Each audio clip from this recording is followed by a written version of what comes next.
Hello friends, welcome back to my channel Kakuli blog. দেখো কি সুন্দর রাস্তা। আশা করি তোমরা সবাই ভালো আছো। আমি তো ভালোই আছি। এত সুন্দর রাস্তা দিয়ে যাচ্ছি। এটা হচ্ছে একটা গুজরাটের রাস্তা। আমরা যাচ্ছি আজকে গির ফরেস্টে, যেটা গুজরাটে অবস্থিত, এবং এটা হচ্ছে one of the habitat of Asiatic Lions. তো এখানে আমরা এখন যাচ্ছি দেওয়ালিয়া থেকে। দুটো জায়গা দিয়ে গির যাওয়া যায়, একটা হচ্ছে শাসন গির আর একটা হচ্ছে দেওয়ালিয়া গির। তো আমরা এখানে একটা সুন্দর গেট আছে ঢোকার আগে, বেশ অনেকটা আগে। তো আমরা দেওয়ালিয়া থেকে টিকিট কেটেছি। সেই টিকিট বুক করতে গেলে মোটামুটি 1 মাস আগে থাকতে তোমাকে অনলাইন বুকিং করতে হবে। প্রাইভেট এবং গভর্নমেন্টের দুটোভাবেই বুক করা যায়। প্রাইভেটটা একটু এক্সপেন্সিভ, গভর্নমেন্টটা সেফ তুমি যদি টিকিটটা বুক করো, বাট অনেক আগে থাকতে বুক করে না রাখলে এখানে পাওয়াটা খুব ডিফিকাল্ট। তো আমরা এখন এসে গেছি সেই দেওয়ালিয়া, যেখান থেকে আমরা গাড়ি পাবো। মানে জঙ্গল সাফারির ডিফারেন্ট গাড়ি হয়, তোমরা তো জানোই। এই যে সিং সাধন মতলব হাউস অফ লায়ন্স। তো এখানে আমরা এন্টার করছি। এটাকে গির ইন্টারপ্রিটেশন সেন্টার বলা হয়। তো এই জায়গাটা খুবই সুন্দর করেছে। এখানে একটা পার্ক মতো আছে, বসার জায়গা আছে, ওয়াশরুম আছে প্রপারলি। আর এখানে এসে আমাদেরকে গাইড দেওয়া হবে এবং আমাদেরকে জিপসি কার দেওয়া হবে জঙ্গল সাফারির জন্য, যে কারগুলো হয়। তো জায়গাটা সুন্দর, খুবই ভালো। এখানে শপিং করার জন্য কিছু শপস আছে। তো দেবরাজ এখন গেছে ইনফরমেশন কালেক্ট করতে, কি আমরা জিপসি কোথা থেকে পাবো, গাইড কি পাবো। তো আমরা ওয়েট করছি। মা এখানে রেডি হয়ে গেছে। It's a good sunny day. এখন প্রায় 4:30 মতো বাজে, 4:30 থেকে 4:45 বাজে। আমরা পৌঁছে গেছি এখানে। একটা দেখো এশিয়াটিক লায়নের একটা স্ট্যাচু আছে। তো এই যে ভদ্রমহিলার সামনে যাচ্ছেন অলিভ কালারের ড্রেস পরে, ইনি হচ্ছেন আমাদের গাইড। আমরা এনাকে অ্যাসাইন করা হয়েছে এনাকে। উনি যাচ্ছেন এখন গিয়ে পেপার ওয়ার্কশপ করবেন। তো কোন গাড়িটা আমাদের দেওয়া হবে, এই যে এরকম ধরনের গাড়িগুলো দেওয়া হয়, সবই বেশিরভাগই গাড়িগুলোর কালার হচ্ছে এই অলিভ কালার মতো। This is very helpful for the jungle safari, কিউকি এটা ক্যামোফ্লেজ হয়ে যাবে কালারটা, বুঝতেই পারছো তোমরা। তাছাড়া অন্য কালারও আছে। তো এটা গাড়িগুলোতে 2 রকমের সিট আছে, একটা নিচে আর একটা ওপর দিকে একটা সিট আছে। তো একটু স্টেপস উঠে গিয়ে একটা ওপর দিকে এসে, আর পুরোটাই নেট দিয়ে প্রোটেক্টেড, যাতে লায়ন আমাদেরকে অ্যাটাক না করতে পারে। এখন এখানে অনেক জিপসিগুলো রাখা আছে। আমাদের গাইড এখন আমাদের অ্যাকচুয়াল যে জিপসিটা আমাদের পেয়েছি সেটা আনতে যাচ্ছেন। আমরা এখানে ওয়েট করছি জিপসি আনার জন্য। আর এই যে সিঁড়ি মতো দেখতে পাচ্ছ না, স্টেপস মতো দেখতে পাচ্ছ, এইটাতে চড়ে আর কি, যে উপরের সিটগুলোতে বসার জন্য এইটার হেল্প নিতে হবে। তো এরকম ধরনের স্টেপস এখানে রাখা আছে। সব জিপসি রেডি, একসাথে অনেকগুলো করে জিপসি এরকম যায়। তো মা এখন এন্টার হয়ে যাচ্ছে জিপসির উপরে। মা নিচে বসছে, আমি আর দেবরাজ বসবো ওপরের সিটটাতে, যেটা বেশ কিছুটা স্টেপস ওপরে। এই যে আমি বসেছি, ওপর থেকে ভিডিও করছি, বুঝতে পারবে। আর গাড়িটা দেখো পুরোটাই লোহার এই নেট দিয়ে প্রোটেক্টেড, যাতে আমরা কোনোভাবেই অ্যাটাকড না হই। তো একসাথে এই টাইমে অনেকগুলো গাড়ি যায়। আমাদের শুরু হয়ে গেল জঙ্গল সাফারি।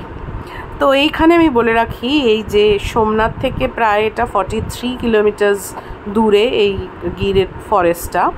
আর এটা সম্পর্কে একটা গল্প আমি যা শুনেছি সেটা হচ্ছে যে জুনাগড়ের রাজা এই যে জঙ্গলটা, এটাকে ওনার নিজের প্রাইভেট হান্টিং গ্রাউন্ড বানিয়ে দিয়েছিলেন। ব্রিটিশদের ইনভাইট করতেন অ্যান্ড তারপরে এখানে হান্টিং করতেন। এই করে এশিয়াটিক লায়ন্সের পপুলেশন এখানে অনেক কম হয়ে যায়। তারপরেই এটাকে ডিসাইড করা হয় যে এটাকে একটা ন্যাশনাল পার্ক অ্যান্ড স্যাংচুয়ারি হিসেবে রাখা হবে, প্রিজার্ভ করা হবে, এবং তারপর থেকে এটা একটা ন্যাশনাল স্যাংচুয়ারি হয়ে যায়। এবং এই যে এশিয়াটিক লায়ন্স, এটা শুধুমাত্র এই গির ফরেস্টই দেখা যায়, আর কিন্তু কোথাও এটা পাওয়া যায় না। তো এই যে রাস্তাটা আমরা এখন যাচ্ছি, this is not the proper জঙ্গল। জঙ্গলে যাওয়ার জন্য অনেকটা পথ এইভাবে যেতে হয়। দুপাশে জঙ্গল আছে, বাট এখানে আসে না। তবে শুনেছি অনেকের গ্রামেও নাকি লায়ন চলে আসে, তো সেগুলো শোনা কথা। দেখো কি সুন্দর গ্রিনারি।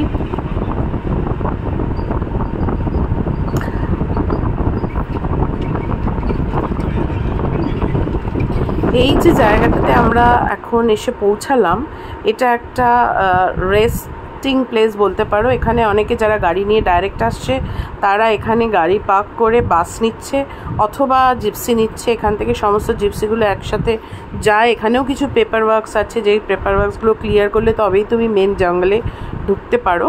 তো এখানে লোকজন এরকম ঘুরে বেড়াচ্ছে, এটা একটা পার্ক মতো করে দিয়েছে। লোকজন বসে আছে, ঘুরে বেড়াচ্ছে, বাসের জন্য ওয়েট করছে। এই যে এরকম জায়গাটা সুন্দর, অর্গানাইজড অ্যান্ড ডেকোরেটেড।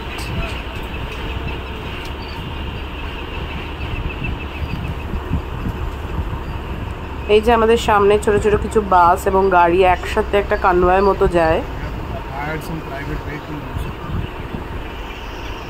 আমরা এবার মেন জঙ্গলে ঢুকছি। এই যে মেন জঙ্গলে ঢোকার এটা হচ্ছে একটা এন্ট্রি। এখানেও কিছু পেপার চেক করা হয়। চেকিং হয়ে গেল, চেকিং সব ক্লিয়ার। আর এই গির জঙ্গল না জুন থেকে অক্টোবর অবধি বন্ধ থাকে 4 মাস। কেন কি ওটা মনসুনের জন্য। এই সময় ওদের মেটিং পিরিয়ড, আরও প্রবলেম বর্ষাকালে জঙ্গল সাফারি, সেই কারণে 4 মাস বন্ধ থাকে। সব থেকে ভালো সময় হচ্ছে যদি ডিসেম্বর, জানুয়ারি, ফেব্রুয়ারি এই সময়টা যাওয়া যায়। আর মোটামুটি আমাদের যেটা বলেছিল ওরা, যে সকাল 6:30 থেকে 9:30 অবধি জঙ্গল খুব ভালো দেখা যায়, কারণ ওই সময় অ্যানিমালসরা বেরোয়। আবার সন্ধ্যের দিকে 5টা থেকে 6টা, 6:30টাও ভালো দেখা যায়। তো মাঝখানেরটার সময় অনেকটা ওরা আসে। এই যে একটা কি দেখা যাচ্ছে, এইখানে আমরা একটা নীল গাই দেখতে পেয়েছি। এটাকে নীল গাই বলে। দেখো কি সুন্দর এক কান নাড়ছে, কানটাকে নেড়েই চলেছে। জঙ্গলের রাস্তাটা এইভাবে তৈরি করা যাতে গাড়ি খুব স্মুথলি চলে যেতে পারে। এটা দেখে আমার একদম জিম কর্বেটের রাস্তার কথা মনে। এই যে আরেকটা নীল গাই, এটা সবাই খালি কান নাড়ে। ও আমার ট্যুর গাইড বললো যে এরা নাকি কানটাকে নাড়িয়ে মশা তাড়ায়। বেচারা সারাদিন একে কান নাড়িয়ে যেতে হবে মশা তাড়ানোর জন্য। কি সুইট দেখো, ইটস ভেরি সুইট। এইবারে আমরা চলেছি আরো জঙ্গলের ভেতর দিকে।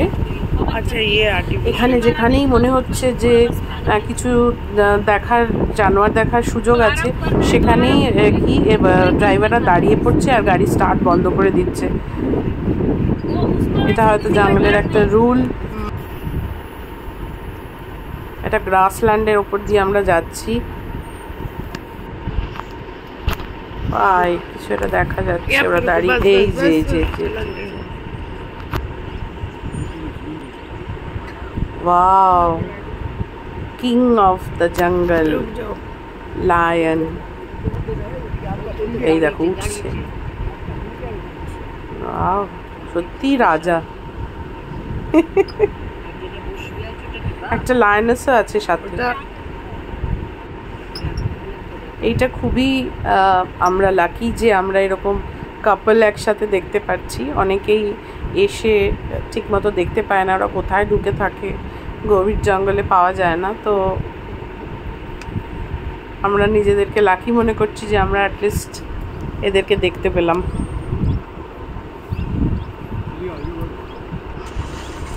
এই দেখো অ্যাকচুয়াল কালারটা বোঝা যাচ্ছে। আসলে ক্যামেরাটা এখানে এদের কালারটাকে জাস্টিফাই করতে পারে। এখানে আরেকটা শুয়ে আছে না, কি করছে,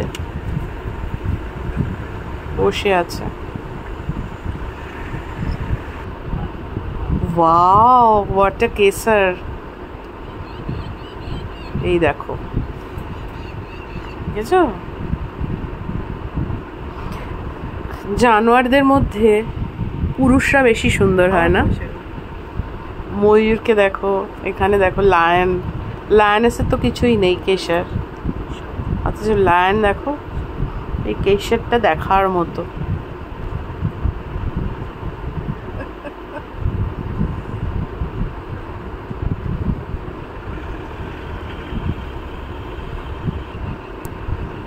এই দেখো লায়নেসের পেছন পেছন ঘুরছে আর একটা কাপড়।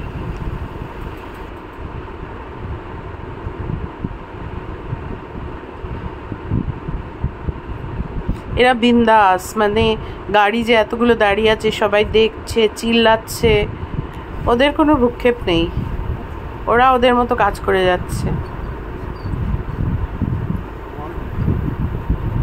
আরও একটু ভেতরে গভীরের দিকে যাচ্ছি আমরা। ধীরে ধীরে বিকেল হয়ে আসছে, এই সময় এদের বেরোনোর কথা। খুব সুন্দর লাগছে সূর্যের পড়ন্ত আলোতে জঙ্গল সাফারি, আর প্রচুর হাওয়া দিচ্ছে। আর জঙ্গলের যে একটা আলাদা শব্দ আছে না, এই যে আরেকটা দেখা গেছে, এ বসে আছে না শুয়ে আছে।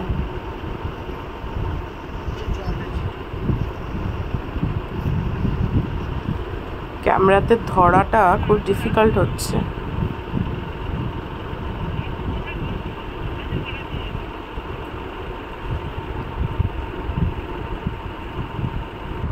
বসে আছে, এই দেখো কি জোরে জোরে ডাকছে। গার্ড বলল যে এ ডেকে ডেকে আমাদের বোঝাতে চাইছে যে এই এলাকা আমার। তোরই বাবা, এলাকা তোরই, আমরা শুধু তোকে দেখতে এসছি। তোরই শান্ত হয়ে যা। সত্যি তো আমরা ওদের হ্যাবিটেটে ঢুকে ডিস্টার্ব করছি ওদের। দেখো রেগে গিয়ে ডাকাডাকি করছে, তোরই এলাকা। এই যে এবার সানসেটের টাইম হয়ে গেল, ধীরে ধীরে সূর্য অস্ত যাচ্ছে। আমরাও এবার ফেরার পথে। এখানে একটা লেপার্ডের জন্য বানিয়ে রেখেছে, যেটা এই লেপার্ডটা নাকি ম্যানিটার। এখানে যে লেপার্ডগুলো আছে 6-7টা তো আমি এমনিই দেখতে পেলাম। আমি ভাবতাম যে লায়ন্স বোধহয় বেশি ফিউরিয়াস, কিন্তু লায়ন্সগুলোকে তো সামনে এমনি ঘুরে বেড়াচ্ছে, তো ওদের জন্য কোনো এরকম প্রোটেকশন রাখা নেই। বাট এই লেপার্ডগুলো যাতে একদম আমাদের ওপর চড়ে না আসতে পারে, ওই জন্য পুরো এই পরীক্ষা করা, জলের বা উঁচু উঁচু কনস্ট্রাকশন করে এই জায়গাটাকে পুরো ঢেকে রাখা হয়েছে। দেখো গাছের মধ্যে ঝুলছে কিরকম, এদের মনে হয় এরা কি বাঁদর নাকি গাছের মধ্যে ঝুলে আছে, সব কটা গাছের মধ্যে।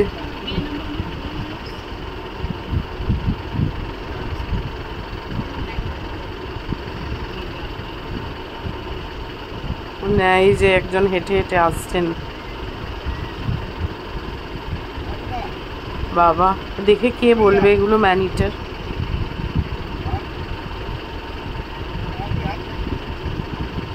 লায়নদের জন্য কোনো প্রবলেম নেই, লায়নগুলো মিন্তাসে পাশ দিয়ে চলে গেছে, আর এদের জন্য দেখো কত ব্যবস্থা, কি আমাদের খেয়ে না নেয়।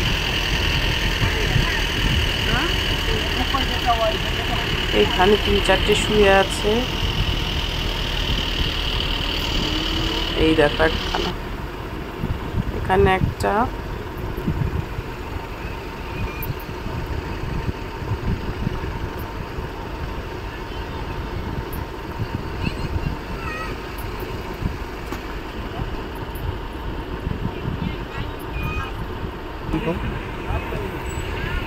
আবার গাছে।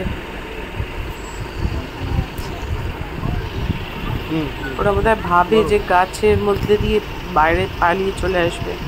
এখানে আবার দুটো একসাথে গাছের মধ্যে।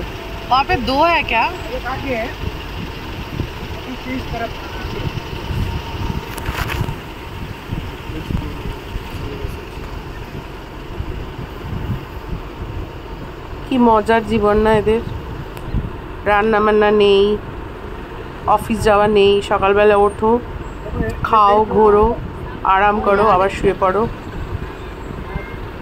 पेड़ बहुत पसंद है इनको। ওই যে আরেকটা, এটাও গাছে। হঠাৎ করে দেখা খুব ডিফিকাল্ট, গাছের মধ্যে মিশে যায় তো।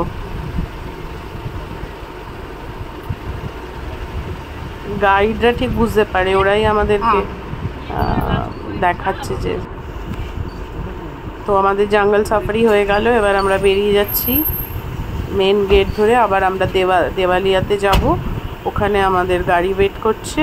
দেওয়ালিয়া থেকে ফের আমরা যাব সোমনাথ, যেখানে আমরা আছি আর কি। প্রচুর হাওয়া দিচ্ছে, প্রচুর হাওয়া দিচ্ছে, এত হাওয়া দিচ্ছে তো বেশ ঠান্ডাই লাগছে। জঙ্গলের যে একটা আলাদা শব্দ, এই শব্দটা একদম ইউনিক। তো আমরা এবার চলছি হোটেলের পথে। আশা করি এই ব্লগটা তোমাদের ভালো লেগে থাকবে। যদি ভালো লেগে থাকে তাহলে অবশ্যই আমার ব্লগটাকে লাইক করো, আর আমার চ্যানেলকে যদি এখনও সাবস্ক্রাইব না করে থাকো তাহলে প্লিজ আমার চ্যানেলকে সাবস্ক্রাইব করে নিও, তাহলে এরকম আরও সুন্দর সুন্দর ব্লগ দেখতে পাবে। আমি যেখানেই যাব আমি কিছু ভিডিও এরকম করে এনে তোমাদের সাথে শেয়ার করব। Thank you for watching.